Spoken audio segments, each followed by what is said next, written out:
when she's kidnapped, she's very thoughtful. Well, she's getting used to it, I guess. We need 45 stars. You want close. You want close. Want close. Welcome. Want close. Oh shit, I went into somewhere we haven't gone before. Oh, hello. Story time. Let us begin. Story time. Oh, shit. Okay then. Oopsie. Chapter 1. The Celestial Duo. Our story begins a very, very long time ago with a young girl. One day, this girl spotted a rusty something. I clicked something. I didn't do that. What's the name? Are you lost? The girl asked the star child. Luma, I'm waiting for Mama. She's coming for me on a comment. Said the star child, who had been waiting day and night. Don't worry, I'll wait with you, the little girl promised the Luma.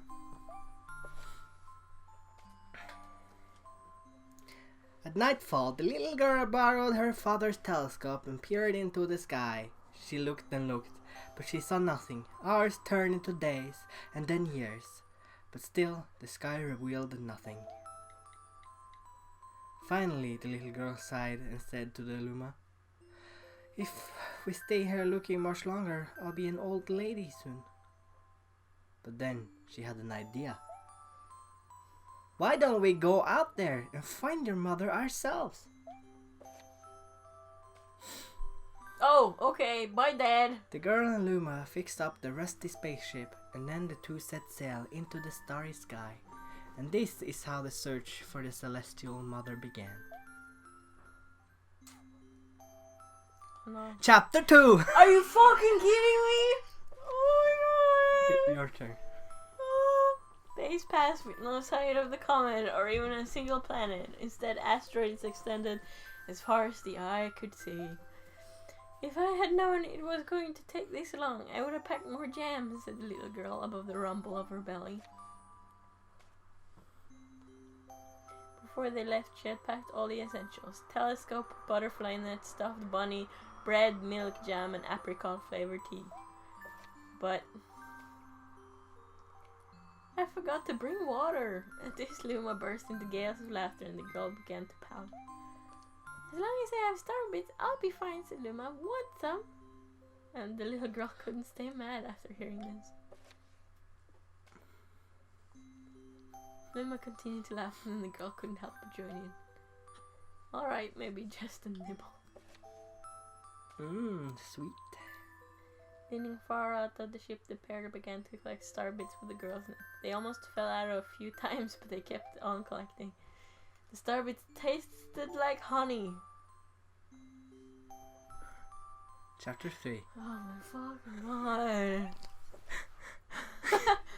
I didn't mean to go here! A beam of light pierced through the ship's window. Thinking it was the morning sun, the girl peered through the window, only to find a turquoise blue comet shimmering at her.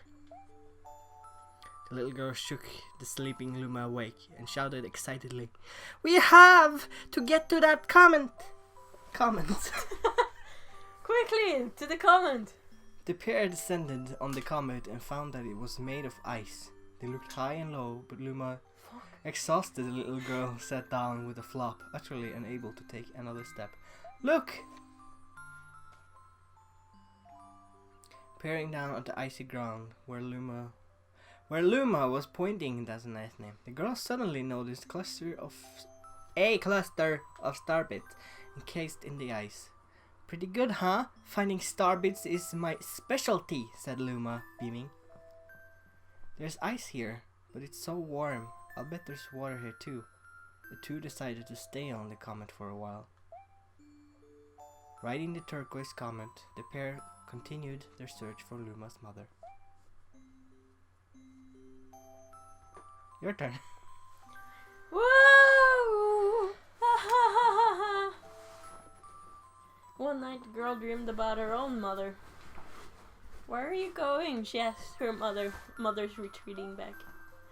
Without returning, her mother replied, "Don't fret, dearest. I'm not going anywhere. I'm always watching over you, like the sun in the day and the moon in the night." A wave of sadness washed over the girl. "What about when it rains and I can't see the sun or the moon?" Her mother thought for a moment before responding. I'll turn into a star in the clouds and wait for your tears to dry." She awoke, the girl's face was dead with tears. "You have starbits in your eyes," said the Luma to the girl. Wiping her face, the girl replied, "These are tears, not starbits. I'm crying because I'll never see my mother ever again." At this, the Luma began to cry too. "Mama, oh mama, well, Luigi's the wiener." The pair traveled through the starry skies, and though they encountered many other comets, not one of them held Luma's mother. Luma was despondent. Nah, Luma, the rain clouds won't go away if you keep crying," the girl said, giving Luma a squeeze. "I'll give you a present if you stop." The girl closed her eyes and said gently, "I will take care of you."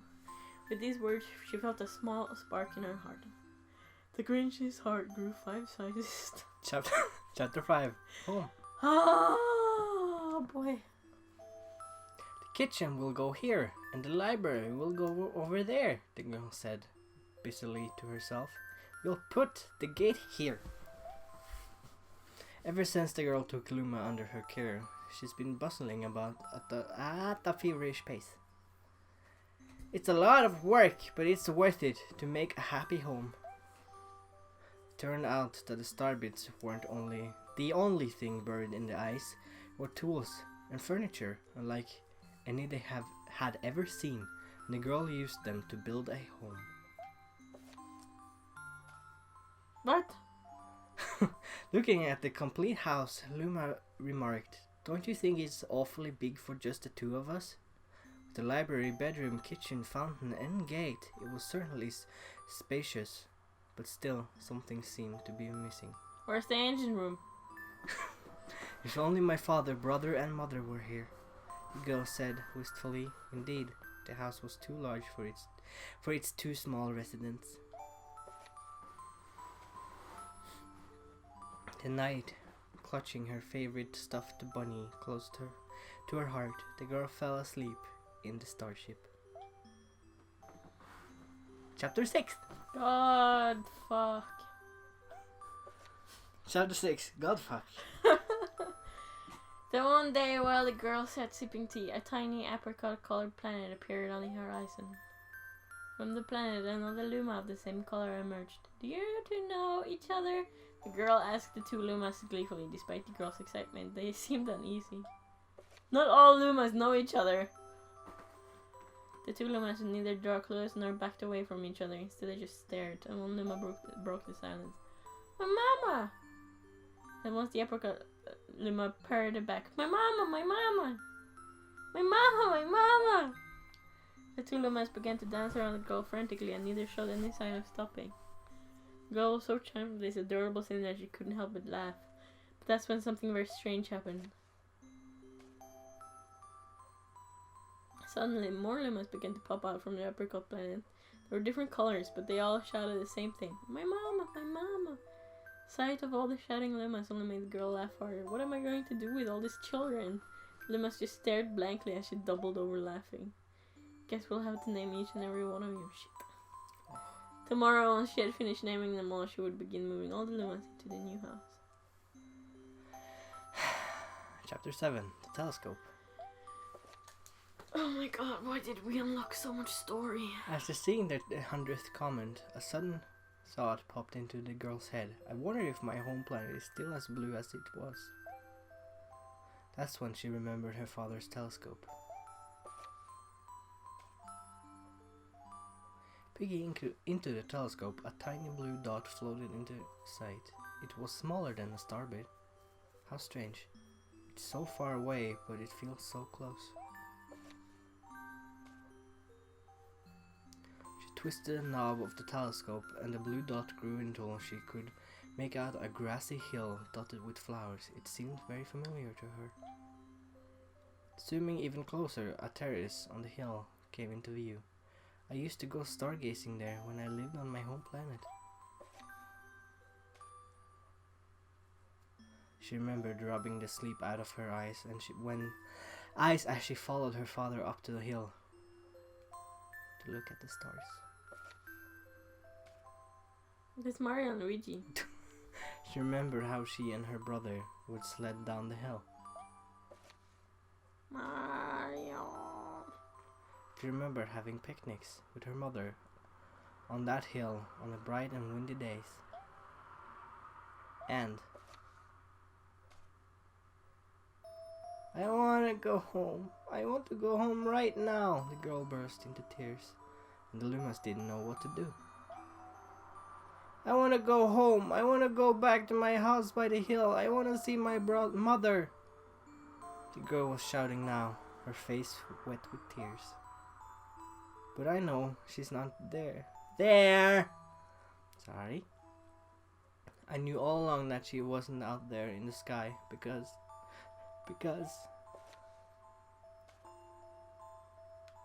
she's sleeping under the tree on the hill. The girl cries echo through the stars, and hush fell over the area. Chapter 8. Why is there so much story in this game? I play Mario for the story. Though usually quite cheery, one day the girl became sad again. Then went drew close and cried to come for her. Mama, you still have me. Don't be sad about your mama, because she's part of you. That means she's always close by. It's like me. I love Starbits because they remind me of my mama. No, the girl said, unable to stop the tears. A lonely look flickered across Luma's face, but it was soon replaced by a wide grin. I have an idea. I'll transform into a comet, a soaring comet that can carry you all on this journey. With that, Luma, trailing Ban's white sword high into the sky and just as quickly started to plummet back down. Kaboom! Kablam! The ground shook and the bright light poured out of the crater that Luma had created. The bands of light twisted together to form a comet trail, and then Luma emerged, reborn as a comet. The girl could scarcely believe her eyes. But how? She kept asking. Destiny as Luma is to transform into different things, said a red Luma who had suddenly appeared. Stars, comets, planets, washing machines. We can become all of these things. When I grow up, I want to become a star that makes someone special smile, said a green Luma. Blue Luma chimed in. That Luma turned into a real cutie of a comet, didn't he? All the Lumas together said, No more crying, Mama. It is forbidden. We will eat you. Thank you, said the girl in a whisper. She pulled the Lumas close and hugged them. From that day on, the starbits no longer fell from the girl's eyes. You mean tears, right? Yes. Comet set forward for the girl's home planet, its long tail blazing proudly behind it. Oh my fuck. Chapter 9. Family. Final chapter.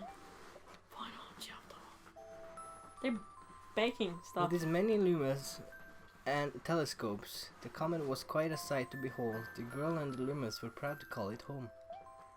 This is baby Luma. Aww. At the welcoming party for a new Luma, the girl gathered everyone in the kitchen and said in a louder voice than usual, Alright everyone, let's make a cake. A cake sprinkled with star bits. Then it will be a star cake. The Lumas excitedly began to gather the ingredients. As she watched the Lumas scurry about, the girl smiled and thought to herself, This is my family now, and I will stay with them until they're ready to leave the nest. And when they do leave, I see them off with a smile. Because that's what makes a mother happiest. The night when the girl lay down to sleep, a soft light enveloped her and reminded her that the blue planet she once called home. Off the blue planet she once called home. But it would be nice to return home once every 100 years to nap in my favorite sleeping nook. What is your expected lifespan? Holy shit! The comet carrying the Lumos and the girl continues on its journey to this very day. With more family members in tow. That can be counted. Oh, okay. It's the comet visits the girl's home planet. Everyone's very higher. It's proud tail glitters in the sky. The Yeah. end. My turn. Yeah, just give me a fucking second. I'm kidding. That's all. No, you can have it. I don't care My anymore. story is finished. Good. I'm Next- glad. Next time. Fuck off, Rosalie. I can't believe you stalled me for an whole episode. See you guys then.